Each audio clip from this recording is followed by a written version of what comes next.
Bonjour à toutes et tous. Ceci est une interview du 18 avril 2022 entre Michael Salla et Stewart Swaldon.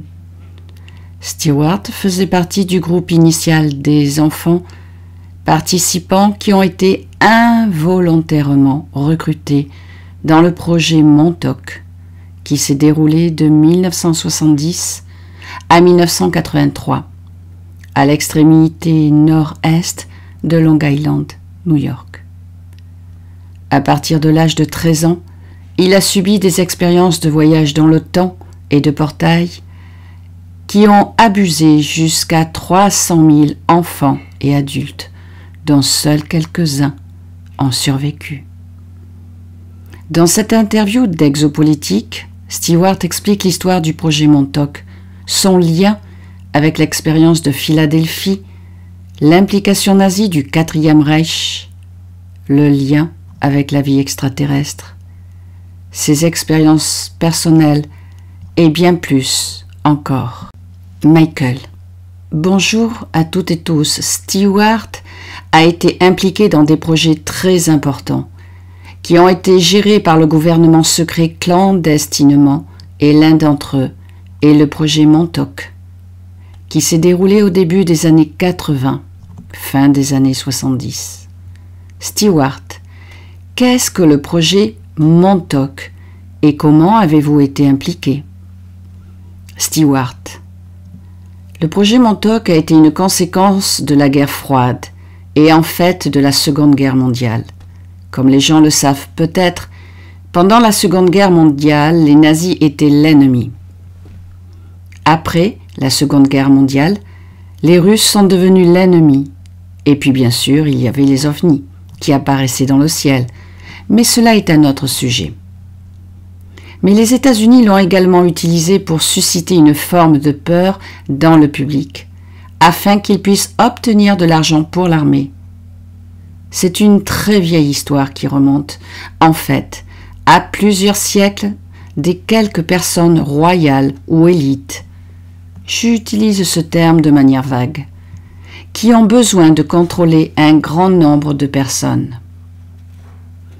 Et les Allemands réalisent que nous sommes que techniquement. Ils ne pourront pas lutter contre des milliards de personnes et que les armes ne suffisent pas. Donc, la meilleure façon de contrôler les gens, c'est la programmation et le contrôle des esprits. Et c'est ainsi que le projet Montauk a commencé. Ils ont choisi la zone de Point Montauk, à l'est de Long Island, New York. Si vous regardez une carte, vous pouvez voir la ville de New York et cette île en forme de poisson vers l'est qui dépasse et se trouve l'océan Atlantique. Et sur la pointe sud, c'est la pointe Montauk, qui était habitée par les Indiens Montauk. Et ce qui est intéressant, c'est que les Indiens Montauk sont les seules tribus indiennes d'Amérique du Nord qui appellent leur chef Pharaon.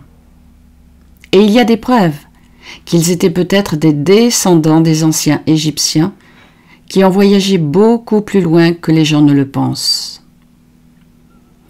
La région de Montauk a été développée en fait en 1799 par George Washington, lorsqu'il était préoccupé par une invasion britannique de l'Amérique du Nord. Et donc, à la pointe très orientale de Long Island, il a créé un entrepôt pour les armes, une base, puis un phare. Et au fil des années, il a été agrandi, en particulier au cours des années 1800. Et malheureusement, le gouvernement américain s'est approprié la terre des Indiens Montauk, qui les a renvoyés, et en fait, après la guerre civile, ils ont forcé les indigènes et des esclaves qui avaient été libérés à se marier avec les Indiens Montauk, pour qu'ils soient une race mixte. Le point étant qu'en vertu de la loi américaine, s'il y a une tribu indigène où il y a moins de 100 membres purs, Ils ne sont plus considérés comme une tribu. Et ils perdent leurs terres et leurs droits. Et c'est exactement ce qui est arrivé aux Indiens Montauk. Donc, le gouvernement s'est approprié tout cela à la fin des années 1800 et au début des années 1900. Et ils ont commencé à agrandir la zone souterraine du phare de Montauk, jusqu'à ce qu'il soit assez profond de plusieurs couches. Au sud et à l'ouest de Montauk Point, il y avait des sommets qui ressemblaient à des pyramides qui sortaient du sable, et le gouvernement a déclaré qu'elles avaient été construites par les indigènes il y a des siècles, mais bien sûr c'était faux. Et pendant l'ouragan de 1938, qui en fait enterre les restes de ces pyramides afin qu'elles ne soient plus visibles à la surface, mais le gouvernement a continué à creuser, à creuser, à creuser, et a créé une base sous-marine souterraine. Et ils ont découvert qu'il y avait une énorme pyramide technologique en dessous de la zone, avec des appareils d'équipement, dont nous savons que cela vient de l'époque de l'Atlantide. La zone de Montauk est en fait le sommet d'une montagne, et ce sont les restes d'un archipel qui s'étendait de cette zone jusqu'à ce qui est maintenant les Caraïbes, où existait le continent Atlante. Je vous donne juste un arrière-plan très détaillé de ce qui s'est passé. Ils ont trouvé donc cette technologie et ils ont commencé à développer l'espace, en particulier pendant la Seconde Guerre mondiale. La population locale, Montauk, voyait des sous-marins allemands arriver vers la côte et s'enfoncer sous l'océan. Et quelques jours plus tard, on les revoyait réapparaître. Personne ne les a arrêtés. Donc, à un certain niveau du gouvernement, les États-Unis et les Allemands travaillaient ensemble. Et c'est quelque chose de difficile pour les gens d'accepter cela. Franchement, même à aujourd'hui. Donc, plus tard, après les années 50, 60, lorsque la guerre froide devenait très intense et la soi-disant menace soviétique, ils ont construit des bases de l'armée de l'air à des points stratégiques le long de la côte est et ouest. L'une des bases était dans la zone de Montauk. Cela s'appelle Camp Héros. Et là, ils ont installé un radar, le radar Sedge, qui était censé identifier les avions soviétiques qui venaient vers la côte américaine. Mais entre le milieu des années et la fin des années 60, le radar est devenu obsolète et beaucoup de ces bases ont été changées ou converties en autre chose ou tout simplement fermées. La base Montauk est devenue presque comme une base abandonnée, mais le gouvernement à la fin des années 60 l'a reprise à des fins expérimentales. Et ils ont étendu l'espace à 9 niveaux sous le sol.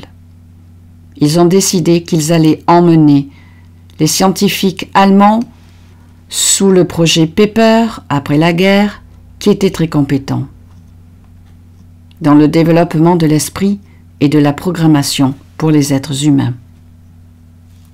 Et ils les ont emmenés dans cette zone et ont ajouté des technologies extraterrestres qui avaient été accumulées lors des dernières décennies. Et le projet Montauk a commencé. Maintenant, à partir de 1970, le projet a officiellement commencé et il est allé jusqu'en 1983. Au début, ils utilisaient à des fins expérimentales des personnes qu'ils considéraient comme consommables, c'est-à-dire qui ne manqueraient à personne. Ils utilisaient des enfants d'alcooliques, ils adoptaient des enfants orphelins que personne n'avait adoptés. Ils conduisaient même à New York et ramasser des sans-abri dans la rue et les ramener à des fins expérimentales. Et si vous vous souvenez peut-être, dans les années 80-90, il y avait tous ces contenants de lait avec toutes ces personnes disparues dessus. Mais malheureusement, ces enfants étaient utilisés pour le projet Montauk. Au départ, ils ont fait des expériences impliquant la programmation en reprenant là où les Allemands s'étaient arrêtés, pour ainsi dire. Ils ont également fait des expériences électromagnétiques, manipulation du temps, tests, développement d'armes avancées, et finalement ils se sont lancés dans le voyage dans le temps et le voyage interdimensionnel. Et c'était sur la série des 7 ou 8 premières années du projet. Et là encore, ils utilisaient des personnes dites consommables, qu'ils envoyaient à travers les portails pour voir où ils se retrouveraient. Et dans tout cela, le gouvernement américain et d'autres gouvernements étaient en contact avec des civilisations extraterrestres depuis très très longtemps. Et ils ont obtenu de l'équipement et de la technologie. L'une des choses qu'ils ont reçues, c'était des coordonnées dans l'espace lointain et aussi dans des réalités alternatives, afin que vous puissiez voyager d'un point A à un point B instantanément. Et c'était un tout autre aspect technologique.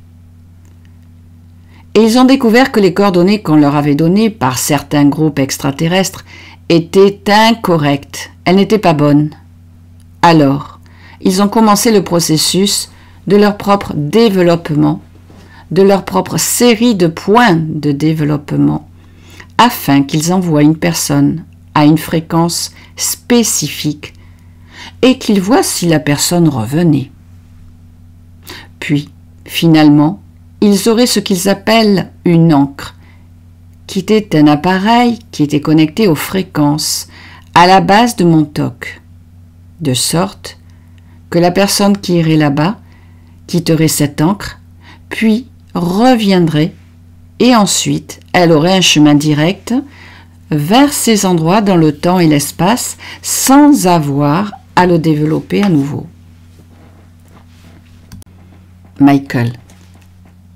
Et bien que d'informations, notamment ce projet Montauk, qui a été réutilisé pour le contrôle de l'esprit et le voyage dans le temps, pouvez-vous nous expliquer ce radar Sedge, comment cela a été réutilisé pour le projet Montauk? Stewart.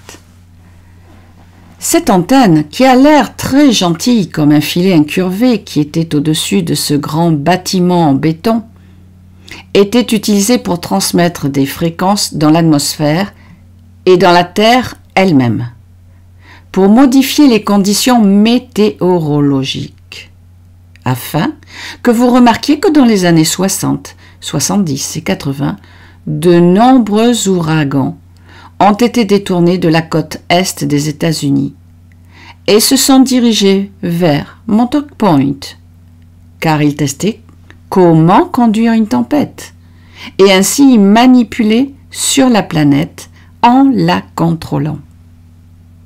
C'était un précurseur du réseau qu'ils ont installé en Alaska et même dans le nord de la Norvège, qui devait créer comme une matrice autour de l'ionosphère de la planète afin qu'ils puissent localiser certains endroits pour tous ceux qui ciblaient. Au départ, elles ont reçu la technologie des êtres du système stellaire de Sirius A.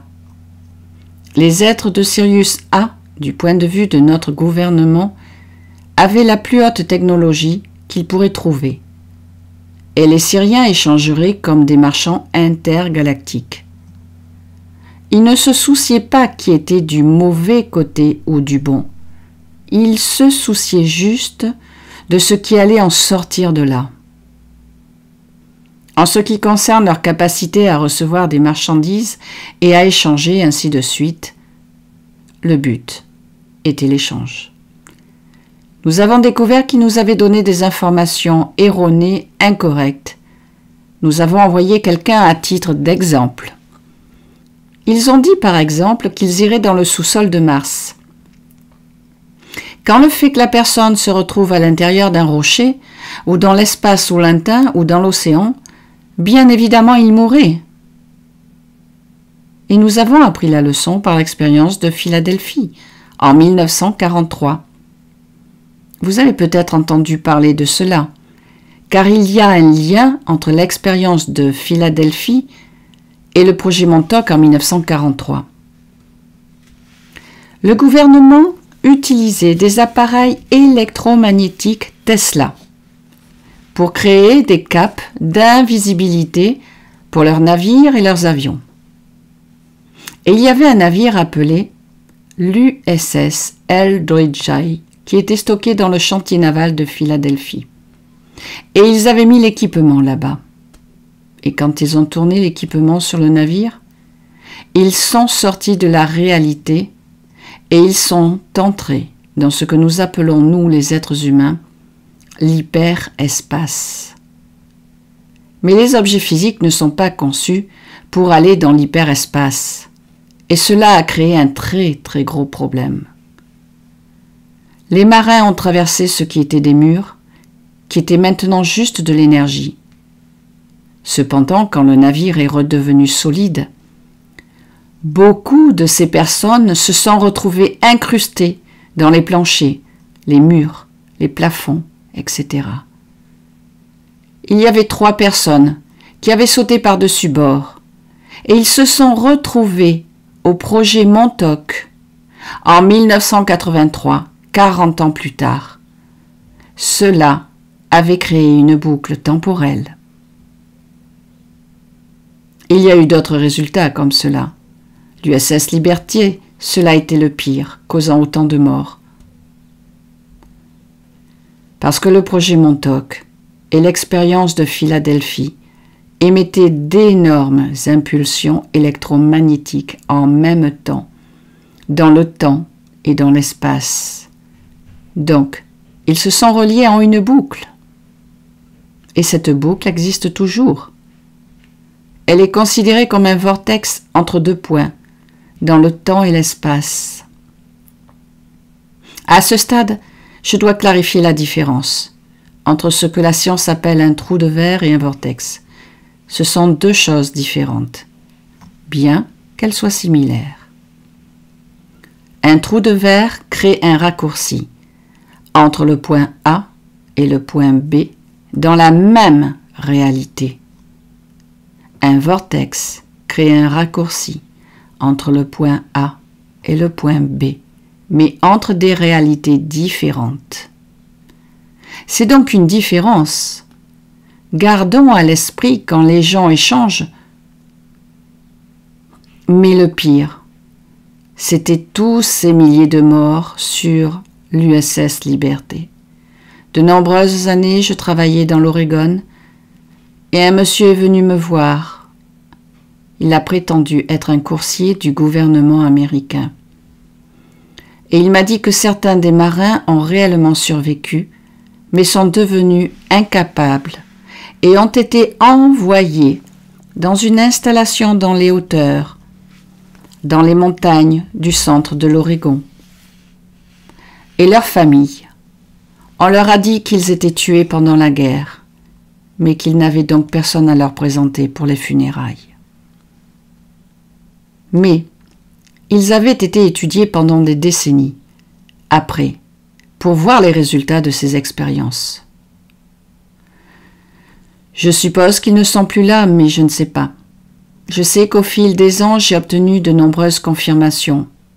Je travaille actuellement avec un physicien français qui a travaillé avec la NASA de très haut niveau, et il m'a dit qu'il travaillait en fait dans le projet Montauk. Il a confirmé tout cela. Et les gens que j'ai rencontrés dans l'armée et le gouvernement au fil des années m'ont aussi confirmé tout cela. Et je soupçonne que dans un avenir pas très lointain, cela fera partie d'un record historique, pour ainsi dire pour le public. On n'avait pas le droit de parler du projet Montauk. Cela a commencé quand des livres sont sortis. Je n'aurais jamais eu l'occasion de faire une interview à ce moment-là. Tout d'abord, cela n'était pas autorisé. Et ensuite, vous seriez passé pour une personne dérangée mentalement. Dans tout ce qui se passe sur le projet Montauk se produit maintenant, et je l'ai mis dans mon livre Montauk Alien Connection, qui a été écrit fin des années 90. Mais ça arrive maintenant. Et dans ce livre, j'avais mis une liste de tout ce qui se produirait dans le futur, c'est-à-dire maintenant. Malheureusement, ils se produisent tous. Et tout ce plan que nous voyons se dérouler maintenant n'est pas quelque chose de surprenant pour les personnes informées de cela. Michael. Récapitulons. Ils ont fait en 1943 l'expérience de Philadelphie, certains ont sauté à bord du navire, ils se sont retrouvés 40 ans plus tard au point Montauk, c'est-à-dire 1983. Mais comment étaient ces gens arrivés là? Stewart. Deux histoires différentes, car Duncan, Cameron et Hall, ils ont été interrogés et renvoyés en 1943. Parce qu'en 1970, Duncan est devenu le voyant principal sur la chaise Montauk, dont vous avez déjà entendu parler, qui est une technologie extraterrestre de Sirius A, qui était capable de capter vos schémas de pensée, de les amplifier et de les matérialiser physiquement. Donc, de 1970 à 1983, il y avait environ plus de 300 000 personnes, enfants, adultes, qui étaient utilisés dans divers types d'expériences. La plupart d'entre eux n'ont pas survécu. Au début des années 80, la sécurité, la surveillance est devenue maximisée de sorte que les règles et les réglementations strictes impliquant l'équipement, les opérations n'étaient pas aussi appliquées qu'elles l'avaient été les années précédentes. Alors, vous me demandez comment cela s'est terminé? Duncan faisait partie d'une expérience. Et quand l'expérience est terminée, il s'est endormi sur la chaise. Et ils l'ont oublié. Et l'équipement n'était pas du tout éteint. Ils n'ont pas tout simplement fait attention, soi-disant. Ou peut-être que c'était un sabotage. Mais Duncan a fait un cauchemar. Et l'équipement sur la chaise a capté l'énergie de son cauchemar connecté dans une réalité alternative, où une créature, un être phylactère énergétique, a créé un vortex à cet endroit. Et la créature est rentrée dans le projet Montauk. Ce n'était pas une créature que vous pouviez toucher, c'était plus un être énergétique. Vous pouviez voir son contour, vous pouviez voir la lueur de cette énergie, mais vous ne pouviez pas la retenir, par exemple. Et si vous lui tiriez dessus, vous ne pouviez pas l'atteindre, car elle passait à travers. Et cette créature commençait à se répandre. Et elle faisait des ravages. Elle a commencé à détruire la base, qu'ils ont éteinte. Mais elle existait toujours. Elle tirait sa propre énergie de sa propre dimension sans l'équipement. Donc ce qu'ils devaient faire, c'est de créer un champ d'énergie qui ressemblait à une impulsion antimatière, comme ils ont détruit l'équipement, et que la créature a soudainement gelé. Et c'est là, c'en est resté là. Nous n'avons pas pu nous en débarrasser. Le projet a été détruit, l'équipement détruit, et cela a pris au moins 12 ans pour dissiper le champ d'énergie de cette créature, de sorte qu'elle ne peut plus être vue. Mais bien sûr, la base a été fermée tout le temps au public. Et par la suite, ils ont commencé par détruire les bâtiments de surface. Et ce qui est intéressant, maintenant si vous y allez, la tour radar est entourée d'une clôture pour que vous ne puissiez pas rentrer. Les bâtiments de surface sont complètement enlevés et ils ont fait un parc de ce camp héros. Et il y a des panneaux signalétiques qui vous disent que vous n'êtes pas autorisé à creuser dans la base à cause d'éventuelles munitions actives. Et je me demandais comment pourrait-il ouvrir au public en ayant laissé des engins explosifs, éventuellement enterrés sous terre. Donc évidemment, une fois de plus, ce n'est pas vrai, mais ils le font. Je ne veux pas que vous creusiez car vous trouveriez des entrées et ainsi de suite. En réalité, c'est ça. Ils ont cimenté les entrées. Vous ne pouvez plus entrer. Nous en sommes là, maintenant, avec cette base de Montauk. Mais les expériences se sont poursuivies ailleurs. Il y avait des endroits dans l'ouest des États-Unis et dans certaines parties de l'Europe où ils ont continué d'une manière différente. Par exemple, le CERN fait partie de l'extension du projet Montauk. C'est un dispositif interdimensionnel. Michael. Tout cela a du sens. Cette chaise Montauk, c'était un appareil extraterrestre donné à ceux qui dirigent le projet Montauk. Cela était dirigé par la marine américaine? À quoi ressemblait la chaise Montauk?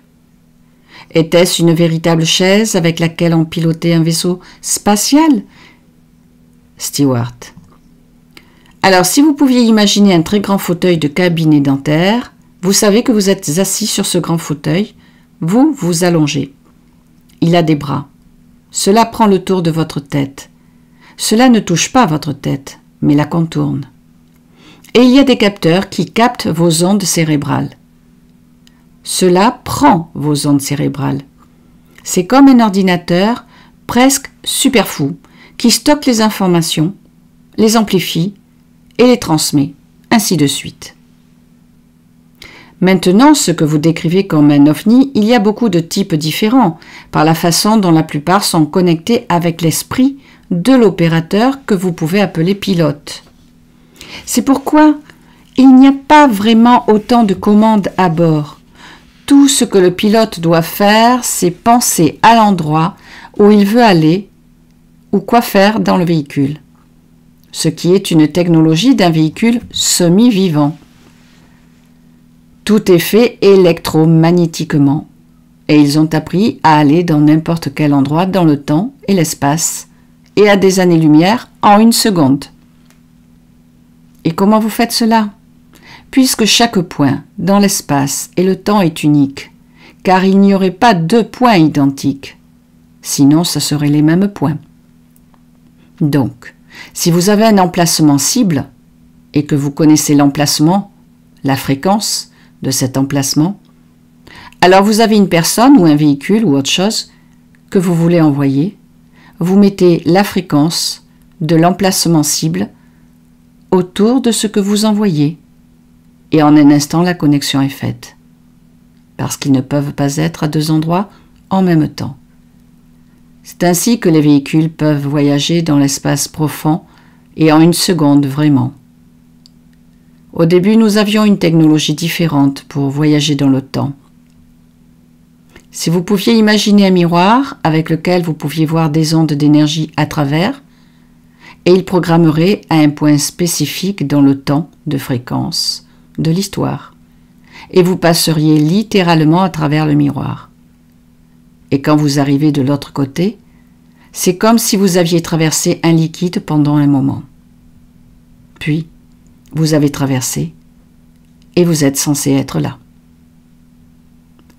Et il pouvait vous voir, car vous portiez un appareil encre qui se connecterait à la localisation de Montauk, afin qu'ils aient une connexion visuelle et audio avec la personne, au fur et à mesure qu'il les envoyait et qu'il traversait de nombreux endroits différents.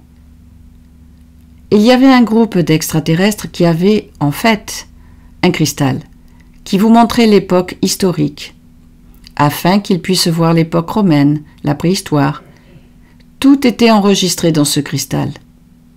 Ils ont des bibliothèques de toutes ces informations. Et j'espère qu'un jour, tout cela sera révélé au public. Michael. Est-ce que c'est comme le chronoviseur dont les personnes parlent? Il y a Andy Basiago et de Washington. Il a dit qu'enfant, il a été impliqué dans ce programme Pegasus, où il y avait un chronoviseur et ce genre de son avec une technologie que vous avez décrit, où vous pouviez retarder le passé lointain, le futur. Stewart. Oui, j'ai entendu tout ce qu'il a dit, mais je n'étais pas impliqué dans cette expérience particulière. Très franchement, lorsque vous voyagez dans le temps, cela a un effet sur votre corps, car votre physique n'est pas conçu pour faire cela. Et après un peu de temps, des maladies se développent. Pour moi, personnellement, pendant 29 ans, j'ai été physiquement aveugle. Je ne pouvais pas voir. Est-ce un accident? L'ont-ils fait intentionnellement? Je ne le saurai jamais. Ils ont fermé la partie de mon cerveau qui peut voir physiquement la réalité, et seulement une partie de mon cerveau qui percevait l'énergie pour que je puisse sortir. Je pouvais faire encore des choses que je ne pouvais pas voir physiquement, mais je savais ce qu'il y avait là-bas. J'avais beaucoup de mal à conduire, surtout quand il pleuvait ou neigeait, car c'est de l'énergie, et il était impossible d'aller n'importe où dans cet état. Mais j'ai comme cela... C'est ainsi que j'ai appris à scanner le corps des gens, en scannant leur santé, parce que je pouvais voir l'énergie de la personne physique. En 1999, j'ai subi une intervention chirurgicale pour reconnecter les nerfs optiques à mon cerveau. La vision a réussi. Maintenant, je peux voir physiquement. Mais c'est un superpositionnement. C'est comme un rétroprojecteur. Vous avez plusieurs couches d'informations et ça se construit. C'est comme cela que je vois. Je vois l'énergie, je vois le physique, ainsi de suite. C'est donc une existence très difficile. Parce que vous ne pouvez jamais l'éteindre. C'est pourquoi il est difficile de dormir depuis le projet Montauk. Je ne peux pas vraiment bien dormir.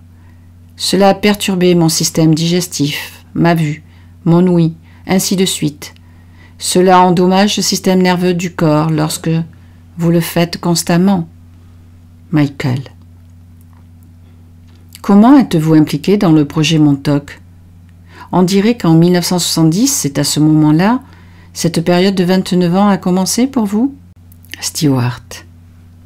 Je dois vous dire tout d'abord mes antécédents familiaux. C'est mon grand-oncle, Yakov Sverdlov, qui a été le premier président de l'Union soviétique. Il y avait mon grand-père, Michael Cyrillak, qui avait 9 enfants. Et il les a préparés pour créer ce qu'est devenu l'Union soviétique. Et c'est lui qui a imprimé les documents de l'Armée rouge en 1917. Et en fait, Yakov et mon grand-oncle a ordonné l'assassinat du tsar à Ekaterinbourg. Ensuite, il a été renommé Svatsk. Donc, d'après ma famille, il est devenu très important. Et il a envoyé son frère, mon grand-père, en Grande-Bretagne, pour créer le Parti communiste, là-bas. Et quand mon grand-père a réussi en Grande-Bretagne, il l'a ensuite envoyé aux États-Unis pour lancer le Parti communiste. Ma grand-mère, mon amour spirituel, était une espionne soviétique pendant la Seconde Guerre mondiale. Et ce qui est intéressant pour moi maintenant, c'est ce qui se passe en Ukraine. Parce que ma grand-mère était partie travailler pour les communistes et contre les nazis. Et nous voyons la même chose se reproduire incroyablement en 2022. À cause de ce contexte, ma famille aux États-Unis a été extrêmement surveillée et observée. Et mon père a été emmené sous une montagne, près d'El Paso, au Texas, où il a été interrogé sur sa loyauté, puis obligé de travailler sur certaines bases aux États-Unis et au Texas, jusqu'à ce que je sois né. Quand je suis né, nous avons été suivis par les services secrets pendant de nombreuses années, et la loyauté a toujours été remise en question, surtout en temps de guerre froide. Et pour cette raison, pour s'assurer que ma famille dans ce pays reste fidèle au gouvernement américain, on m'a utilisé pour les expériences en 1970 et au-delà. Il y avait beaucoup de personnes dans ces circonstances également, pendant des décennies. Notre courrier était ouvert. Avant cela, quand j'étais un petit enfant, c'est une question très sensible pour moi. Ma mère m'emmenait voir un médecin chaque semaine pour un examen. Il s'appelait le Dr Green. C'était pour des fins expérimentales. Ma naissance est unique, c'est marqué dans les livres médicaux. Alors, quand elle est tombée enceinte, elle a commencé à travailler avec moi. Le médecin l'a envoyée dans un hôpital qui n'était pas ouvert, mais en construction. Et il y avait un compartiment dans cet hôpital où l'on m'examinait. Et ils ont dit qu'il était impossible que ma mère tombe enceinte parce qu'elle n'avait pas le canal de naissance. Ce n'était pas possible. Et ils ont dû l'opérer et créer un canal de naissance afin que je puisse naître. Cela n'avait jamais été fait auparavant. Et à ce moment-là, il y avait un médecin qui se disait expert dans ces conditions, alors que même personne n'en avait jamais entendu parler de cela. Et depuis l'opération, elle était suivie. Alors, rétrospectivement, quand je pense à ma vie, en tant qu'adulte, je conçois maintenant les séquences de la façon dont je suis passée d'une chose à une autre, alors que j'étais un enfant traumatisé. J'ai subi beaucoup de traumatismes dans mon enfance. Je subissais des examens brutaux. Je subissais des viols. Michael, à partir de quel moment vous avez été dans ce projet Montauk? Quels sont vos premiers souvenirs dans le voyage dans l'espace, que ce soit dans le vortex ou toute recherche paranormale? Stewart. La nuit, dans ma chambre, je me levais presque toutes les nuits et je ne savais pas pourquoi. J'avais un placard à porte coulissante dans ma chambre. Et quand j'ouvrais le placard, il y avait une lumière. Et quand je suis entrée dans la lumière, c'était comme un trou de verre qui était créé de mon placard jusqu'au projet Montauk. Et puis, j'étais ramenée le matin, parfois, au bout de plusieurs jours, ou au bout de 5 minutes. Il semblait donc qu'aucun temps ne s'était écoulé, et cela s'est produit assez souvent. J'ai le sentiment que mes parents savaient ce qui se passait, à cause des procédures médicales, des examens que j'ai subis dans mon enfance. Et quand j'ai épousé ma femme actuelle, je lui ai dit tout cela. Elle m'a dit « Tu devrais demander à ta mère pourquoi elle a fait cela. » Et j'ai demandé à ma mère « Pourquoi ?» Elle m'emmenait chaque semaine chez le dentiste, chez le médecin. Il me perçait les dents, ça me faisait des choses sans anesthésie. J'ai demandé « Pourquoi m'avez-vous emmené chez le Dr Green chaque semaine avec ces examens brutaux ?» Tout ce que j'ai pu subir, les viols, au point où je criais et je demandais « Vous m'entendiez ?» Et elle a nié. Elle a nié, jusqu'à finalement ce que je déménage dans un autre état, jusqu'à ce que je vois un dentiste qui me dise « Mais c'est quoi ce travail complètement inutile ?» Alors, je suis retournée voir ma mère et je lui ai dit « J'ai des preuves maintenant. » Je n'ai jamais eu de réponse et elle est décédée maintenant. Quant à mon père, il ne discutera de rien à cause du passé communiste de sa famille. Et donc, au fil des années, j'ai eu de vraies informations. Beaucoup de gens dans l'armée, du gouvernement, m'ont confirmé cela. J'ai rencontré des personnes des services de renseignement, car ils cherchaient aussi à me contacter. J'ai beaucoup d'anomalies dans mon corps. À ce moment-là, le son se coupe. Est-ce dû à l'émotion profonde de Stewart? Nous pouvons le comprendre. Il y a une chose qui s'est produite assez intéressante quand j'étais enfant, nous dit Stewart.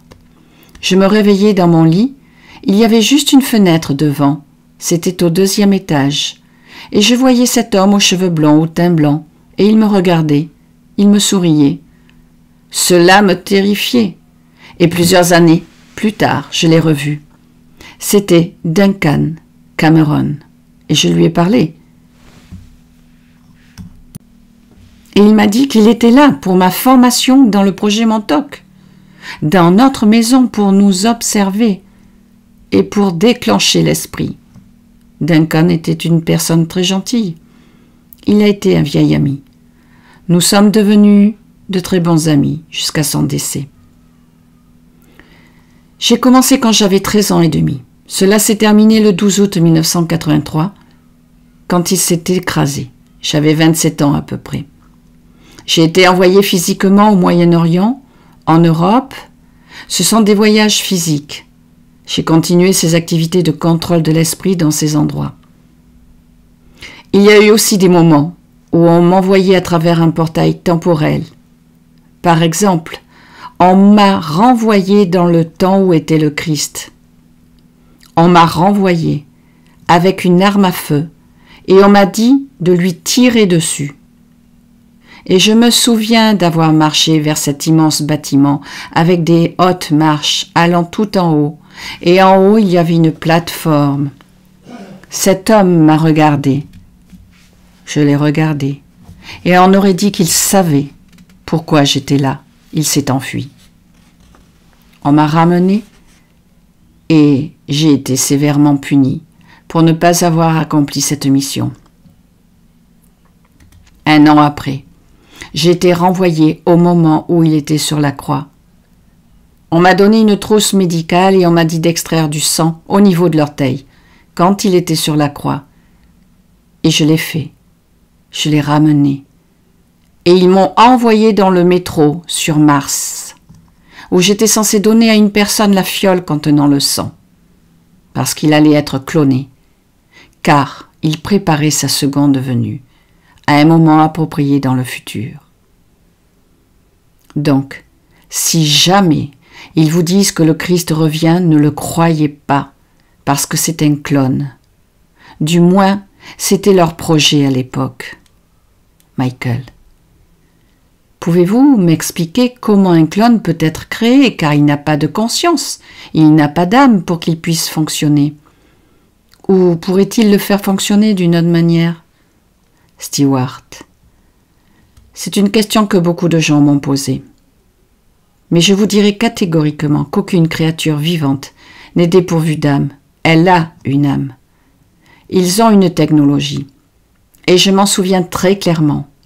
Ils peuvent capturer la seule personnalité d'une personne à sa mort. Et ils la gardent dans un champ de confinement et qu'ils peuvent les utiliser si nécessaire. Ils peuvent intégrer cette âme dans un corps cloné, ainsi de suite, même dans un corps androïde. Ils peuvent faire toutes ces choses car cela devient de la technologie des petits gris. Je n'aime pas le terme, mais c'est comme cela qu'ils les appelaient, parce qu'ils sont fondamentalement des marionnettes. Ces petits gris sont complètement clonés. Ils sont fondamentalement des fœtus cultivés à une taille plus grande. Pour les âmes qui sont intégrées en eux, il y a même une hiérarchie où certains gris qui sont de niveau supérieur à d'autres gris, comme une petite poupée que l'on manipule. Le gouvernement a appris beaucoup de choses de cette race, soit dit en passant, n'est plus beaucoup là. Ils ont été créés par des reptiliens comme des esclaves. Ils ne sont pas d'une race naturelle. D'ailleurs, l'être humain n'est pas une race naturelle non plus. Nous sommes une race artificielle qui techniquement ne devrait pas exister. Michael. Donc, avec le nombre de groupes d'extraterrestres impliqués dans le projet Montauk, avez-vous vu des extraterrestres dans les installations de Montauk, des reptiliens, des gris, des syriens? Stewart. Absolument, ils étaient tous là. Il y avait des êtres de la galaxie d'Andromède, Rigel.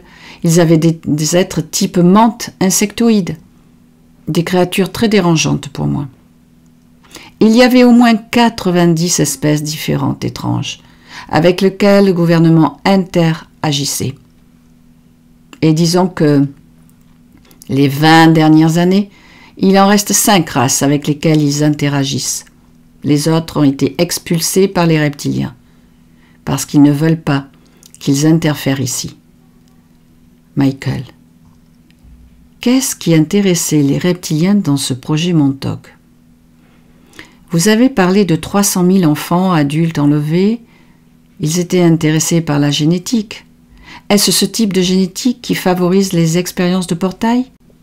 Dans le voyage dans le temps? Stewart. Il y a plus d'une race reptilienne en réalité. Ceux-ci étaient de l'empire des Dracos. Ils ont un programme à déployer, à assimiler et à occuper partout. Tout pour eux, c'est la mission de leur existence. Ils croient qu'ils sont la race supérieure et que les autres sont de la race inférieure. Donc qu'ils doivent les contrôler ou les changer. Les reptiliens de cette race sont androgynes, ce qui signifie hommes et femmes en même temps, dans le même corps. C'est pourquoi, Michael, nous voyons un programme actuellement qui crée des personnes androgynes, où les filles se font dire être garçons, où les garçons se font dire être filles. Tout cela afin qu'il n'y ait plus d'identité. Quand tu supprimes l'identité d'une personne, tu peux la contrôler, car elle ne sait plus qui elle est. Et donc, tu lui dis qui elle est. C'est ce qui se passe malheureusement sur cette planète. C'est la manipulation et le contrôle. Michael. Vous avez parlé de Mars, vous vous souvenez de quoi ça a l'air? Stewart. Alors oui, il y a une atmosphère, ce n'est pas du tout ce que l'on vous dit. Il y a des plantes qui poussent, il y a des animaux. Ce n'est pas comme sur Terre, l'atmosphère est un peu plus mince, mais c'est là. Par exemple, si vous alliez sur une très haute montagne, vous auriez un peu de mal à respirer, c'est comme cela. Toutes les installations sont sous terre, il y a une atmosphère artificielle, où ils ont des types de dômes. Mais tu sais, il y a la vie sur Mars. Alors, quand j'entends Elon Musk parler de Mars en disant « on va coloniser Mars », il est un peu en retard celui-là. Il y a longtemps que Mars est habité. Et vous savez que les Allemands avaient des missions sur Mars en 1937. Les Allemands avaient une technologie que nous ne connaissions pas. C'est comme une civilisation alternative qui existe sur cette planète, mais qui est connectée à notre gouvernement. Et maintenant, ce que nous avons, c'est une bataille entre les gens du monde spirituel et les gens du monde non spirituel. Je sais que cela semble religieux, mais ça l'est. Michael. La NASA dit que si vous respirez sur Mars, vous vous effondrez ou vous mourrez. Donc on a bien là un mensonge de la part de la NASA, car si vous pouvez respirer, comme à une haute altitude, Stewart. Absolument, mais Vénus n'est pas ce que l'on vous dit non plus. Il paraît que la surface de Vénus est de 800 000 degrés Fahrenheit, alors qu'en fait c'est faux, c'est vivable. Avant la fin de l'Union soviétique, les Soviétiques ont envoyé un véhicule sur Vénus avec une caméra capable d'envoyer des photos sur Terre. Les photos n'ont jamais été révélées au peuple, parce que l'Union soviétique s'est effondrée peu après. Mais ces 10 dernières années, les scientifiques russes ont réexaminé ces photos. Et ils ont trouvé 7 formes de dômes à la surface de Vénus. Et ils ont trouvé 3 créatures vivantes sur la surface. L'une ressemblait à un reptilien ou un dinosaure. Une autre ressemblait à une araignée géante. Et le dernier, un scorpion. Sachez que ce ne sont pas des formations, cela bougeait. On pouvait voir les différentes séquences de photos et on voyait qu'elles bougeaient, qu'elles avançaient.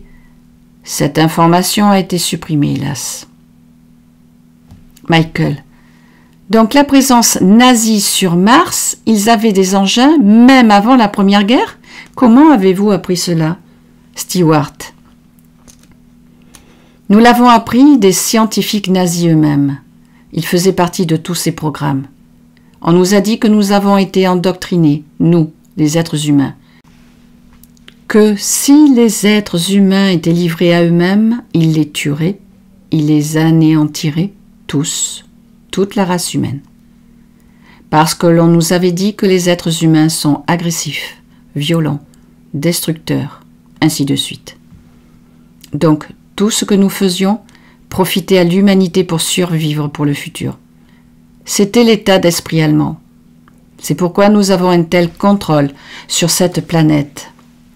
Parce qu'ils ne croient pas que les humains peuvent ou devraient développer leur propre système, car ils sont dangereux. Les extraterrestres qui existent, je dirais un fort pourcentage, considèrent les humains comme dangereux. D'ailleurs, cela rejoint les expériences de David Rousseau qui nous dit que les Andromédiens et Arcturiens ont peur de nous. Et qu'il faut rester à l'écart de cette planète. Parfois, je pense qu'ils ont raison, nous dit Stewart, mais il y a d'autres exemples comme les êtres insectoïdes qui veulent annihiler les humains, comme éradiquer la peste. Il y a beaucoup de perspectives différentes là-bas, pour la plupart des civilisations extraterrestres. C'est un peu comme si nous étions en Syrie, un endroit dangereux. Michael. Donc un endroit où les nazis ont installé d'autres bases, c'était l'Antarctique. Avez-vous des informations sur les nazis en Antarctique? Stewart. Plusieurs des enfants étaient envoyés là-bas pour des raisons sexuelles et aussi pour l'esclavage. De 1938 à 1944 a été développé comme un paradis de chasseurs. C'est ce qu'il disait. Il y avait plein de zones souterraines, des cavernes naturelles qui ont été découvertes. Et en fait, les reptiliens étaient là et on leur donnait ses enfants. Cela rejoint les informations de Tony Rodriguez. Mais nous savons aussi que dans les temps anciens, très anciens, par exemple le territoire de l'Arctique n'était pas couvert de glace, c'était tropical. Il y avait de la vie végétale, animale, et quand la Terre a basculé sur son axe, cela a tout figé. C'est arrivé environ 10 500 ans avant Jésus-Christ. Mais les Syriens de Sirius, avec la collaboration des reptiliens, ont créé une technologie pour empêcher que cela ne se reproduise, c'est-à-dire que la Terre est son axe qui bouge. Depuis les années 60-64 à peu près, la NASA a découvert un satellite de couleur noire planant loin au-dessus du pôle Nord et ils l'ont appelé le Chevalier Noir. Puis en 1965, ils ont découvert sous l'île de Baffin, une des îles de l'archipel arctique, et sous l'île de l'Ellesmer, près du Groenland, dans la partie nord du Canada, à environ 100 km sous le sol, d'énormes cylindres qui n'avaient pas été déposés là par des êtres humains. Ces cylindres étaient connectés énergétiquement à ce satellite Chevalier Noir, au pôle Nord. Ce satellite, c'est un peu le marionnettiste qui tient les marionnettes, empêchant la Terre de se déplacer pour qu'elle ne se déplace plus jamais comme une encre. Michael.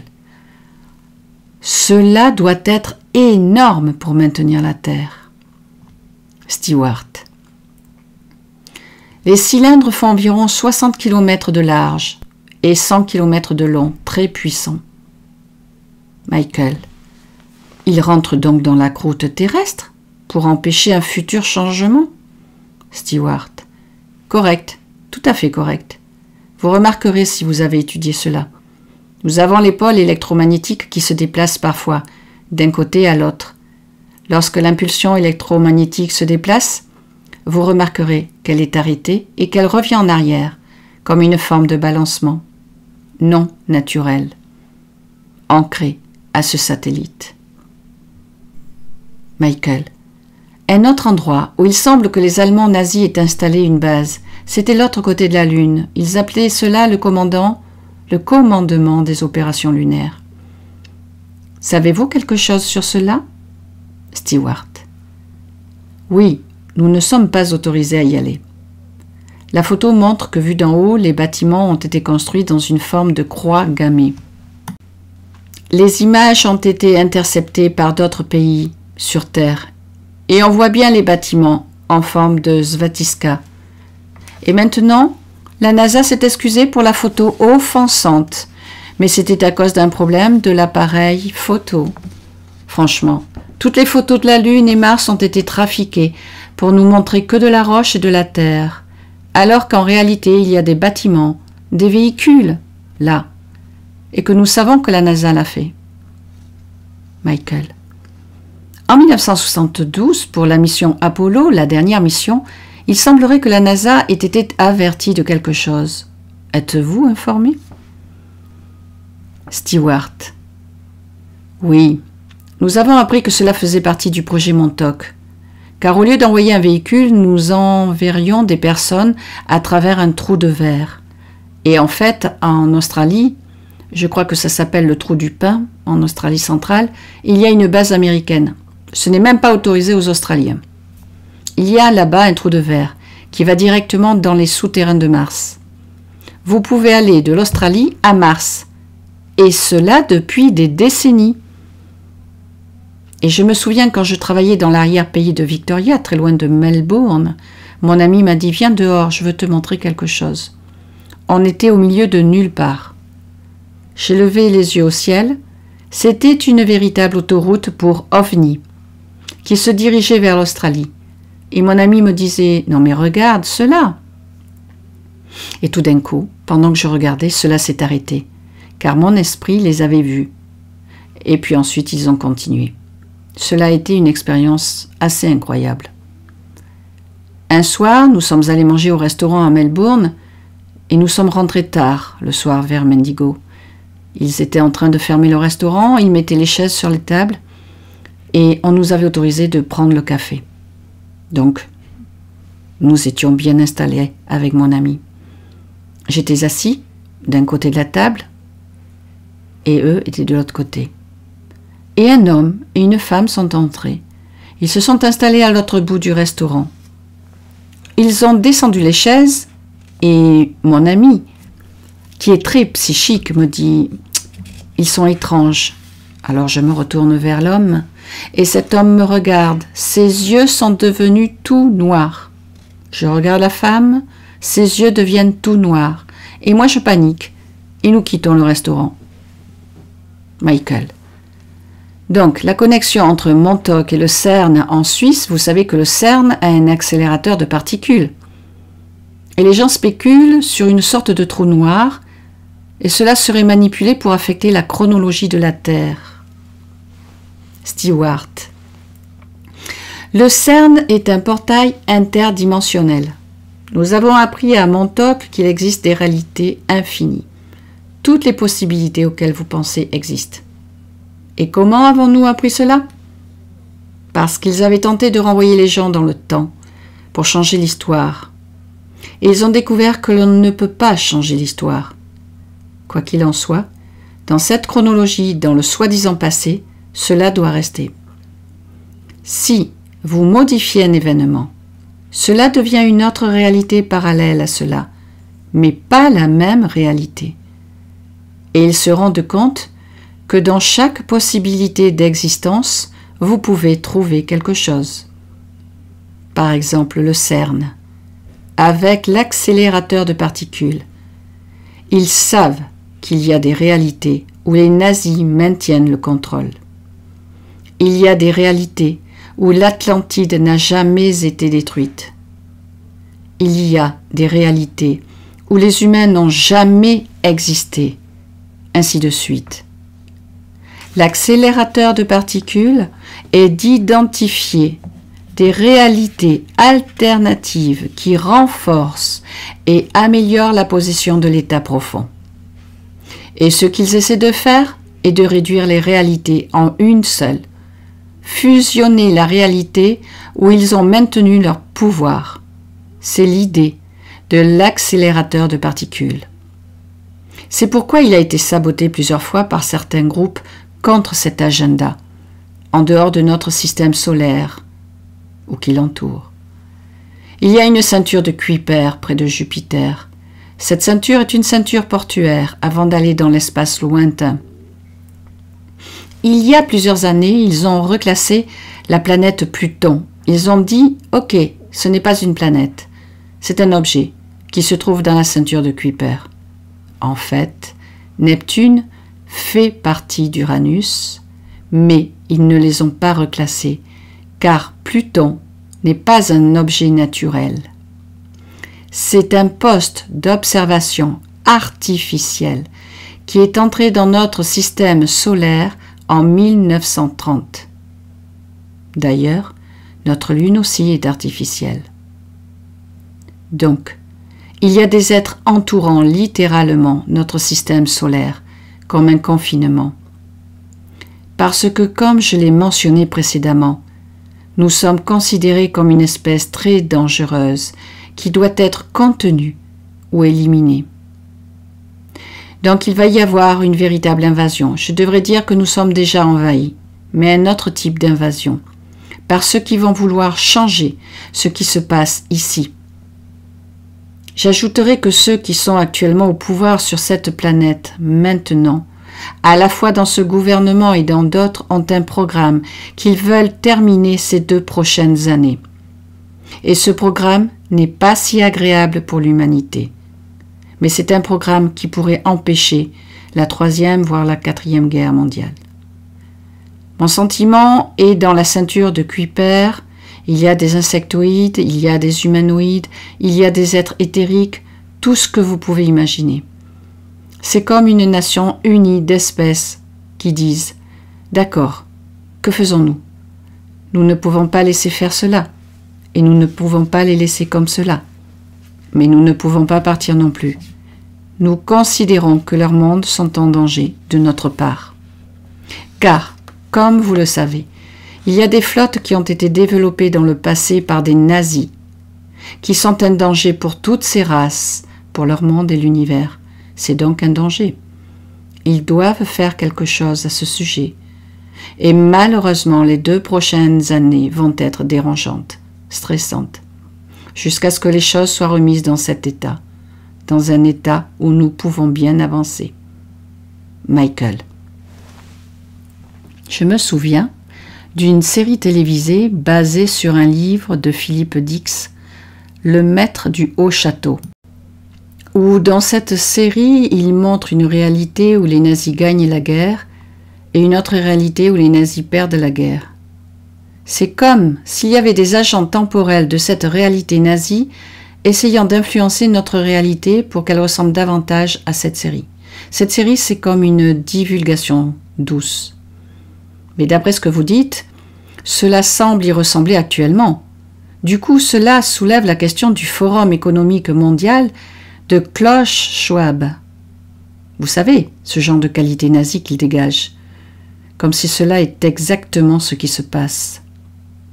Ce Forum économique mondial est une forme d'engineering nazi, afin que nous puissions entrer dans cette réalité parallèle, où les nazis ont gagné. Stewart. Mon opinion, c'est qu'ils ont juste changé leur emplacement central. Et vous savez, depuis les années 1940, ils contrôlent le gouvernement américain et même tous les gouvernements européens. En 1946 et 1947, il y avait un projet High Jump, où les Américains ont envoyé une flotte en Antarctique. Et ils ont tous été détruits par les nazis. En 1952, il y avait ces survols au-dessus de Washington. Ils disaient que c'était un problème atmosphérique. Mais c'était des engins volants nazis, sur notre capitale, pour nous faire comprendre qu'ils avaient gagné, vous comprenez? C'est à ce moment-là que des accords ont été conclus, qu'ils ont été inclus dans les sociétés aéronautiques, dans notre armée, et ainsi de suite. C'est ce que nous avons maintenant. Le monde occidental est dirigé par le 4e Reich. Cela a été reconnu par quelqu'un de très très haut placé dans le gouvernement. Michael. C'est toujours un choc que d'entendre cela. Hélas, nous avons des informations similaires. Et cela fait du bien d'entendre un autre point de vue complètement nouveau. Stewart. Michael, il y a quelqu'un avec qui je traite de très très haut placé et il m'a dit clairement, c'est le 4e Reich qui dirige la planète. Et nous avons échangé en pensant que les gens ne le croiront jamais. Mais cela se passe maintenant. Et ils vont le croire. Michael. Il semble que nous traversions un réveil mondial avec tous ces efforts pour supprimer nos libertés. L'agenda semble effondrer les États-Unis. Tout semble déplacer le pouvoir vers la Chine. La Chine où se trouve le prochain pôle mondial. Stewart. Correct, c'est correct. On m'a également dit que le futur gouvernement serait un mélange de nazisme et de communisme. Michael. Tout cela m'amène à des cycles de 20 ans. Il semble que cela soit un biorhythme naturel de la Terre et du projet Montauk. En 1943 et 1963, où il semble s'être passé quelque chose, puis aussi en 2003 et donc 2023, qu'est-ce que cela signifie pour 2023 en termes de biorhythme, où ces portails semblent s'ouvrir et se reconnecter? Stewart. Je vais vous dire, on m'a dit récemment que le grand changement serait pour 2024. Cela ne veut pas dire que cela ne s'initie pas avant, mais en 2024, tout le monde saura qui est en charge sur cette planète. Et on m'a dit que tout le monde n'aimerait pas cela, car il y aura des victimes. Vous voulez voir à quoi cela ressemble?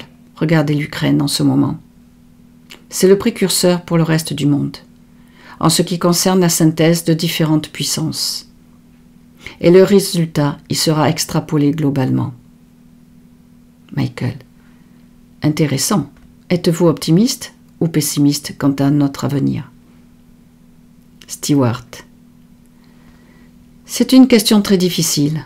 Je me considère comme une personne très spirituelle et je crois que malgré les agendas de ceux qui pensent le contraire, je pense que Dieu a son propre agenda. Et finalement, c'est ce que j'attends avec impatience. Michael. Donc c'est vraiment imprévisible. Personne ne sait ce qui va se passer. Il y a beaucoup de gens qui récitent des choses positives, négatives, mais en fin de compte, vous dites qu'il y a un joker jusqu'à la fin.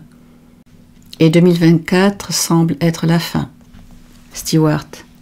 Oui, pas la date de fin, mais plutôt un début d'un nouveau système. Et on m'a dit que cela pourrait durer 30 à 40 ans. Mais l'homme suppose, et Dieu dispose. Peu importe l'agenda de ces gens. Cela ne veut pas dire que cela soit de cette façon, qu'il y a des facteurs que les gens ne connaissent pas. S'ils évoquaient leur énergie spirituelle en eux, tout cela peut changer. Et c'est l'une des réalités qui existent. Nous pouvons le faire. Michael. Que pensez-vous? Va-t-il y avoir une invasion extraterrestre pour une fausse information? Ou est-ce que les extraterrestres vont apparaître pour réveiller l'humanité? Stewart. Oh, pas avant 10 ans, parce que les extraterrestres eux-mêmes ne veulent pas être révélés. Ils ne veulent pas que les humains les connaissent vraiment, parce que nous sommes dangereux et que maintenant ils ont une technologie qui rivalise avec la technologie extraterrestre.